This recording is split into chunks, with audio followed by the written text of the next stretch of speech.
Welcome back. Today we're going to talk about TRN's XuanWu. So this is their square planar driver set. TRN had released a full range planar driver earlier in the year called Kirin.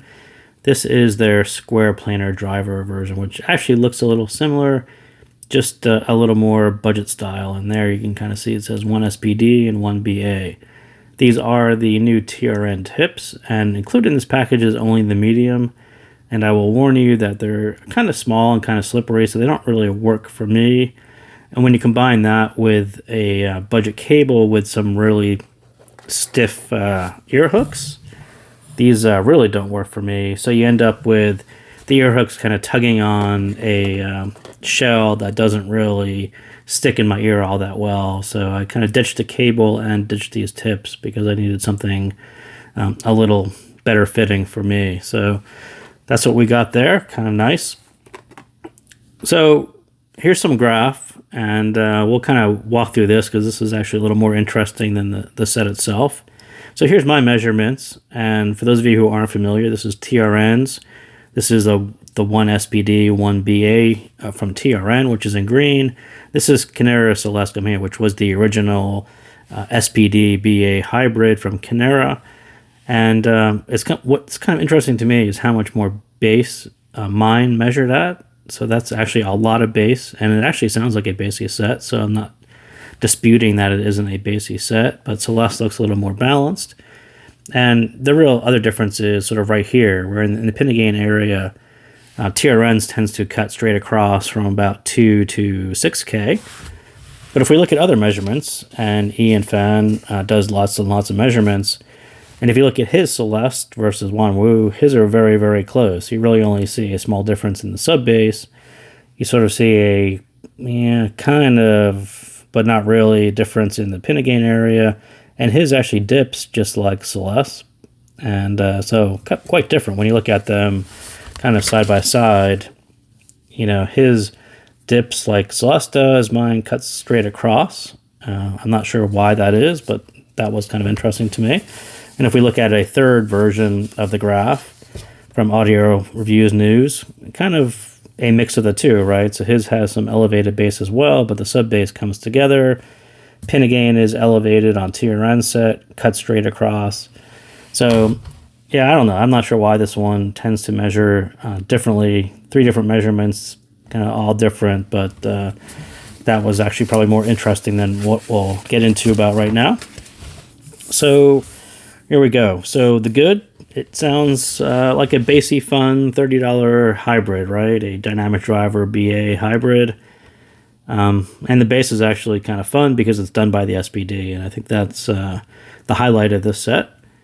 The not as good sounds more like a BA. So the difference between the two, and even when I was looking at the graphs, looking at Ian's graph, you know, the real difference between these two sets isn't the tuning or anything they did. It's actually the quality of the balanced armature they used. And I think Kinera used or tuned their balanced armature much better than TRN did. And it's just a much more likable sound. So this one sounds more like a BA and not really a good BA. And the sibilants will get quite annoying on this one quite quickly. And that was sort of what I noticed right away as you start playing a couple tracks. And yeah, the BA is just not a good one. The lack of height in the stage and treble extension kind of centralize the sound, so it's right there, right in the middle of your head. It doesn't really expand the stage, and the timbre is really strange. Hard to listen to The Unforgiven by Metallica. So you sort of look at the graph and like, oh, that's got a lot of bass. The Unforgiven, those drums right in the beginning should be tons of fun, and they sort of are. And then you hear the cymbals, and you're like, whoa, this thing is just a bit off, or quite off. So the more you listen to it, the more cymbals you hear, the more it sounds like a BA and kind of a BA sterile sound to it. Yeah, it's not so good. I think they chose not so wisely on their balanced armature. Sounds like a planar? No, not really. The graph looks okay, like I said. The upper treble falls a little flat, but it's not fatiguing, which is actually a good thing.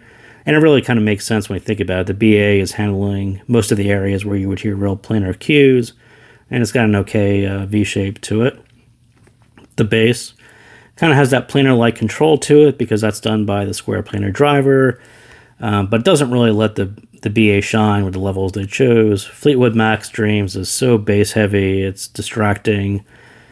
This is tuning by more bass and more pinna gain, right? So you can kind of see what TRN did here on my graph. So either we're going to have lots of detail from the balanced armature, we're going to make voices sound a little bit brighter and instruments pop out, but to really balance that, we need more bass, and so they throw more bass at it, and then they kind of kept on going back and forth and increasing these two into a bigger V shape, and that's basically what it sounds like, especially on a track like that.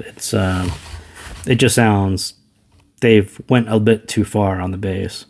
So the mid's kind of okay for a dynamic driver balanced armature hybrid, but it would really struggle against TRN's other hybrids, and TRN is actually quite good at hybrids and balanced armatures and dynamic drivers. So I think they're kind of thrown off a little bit by wanting to implement a driver that's kind of new and trending.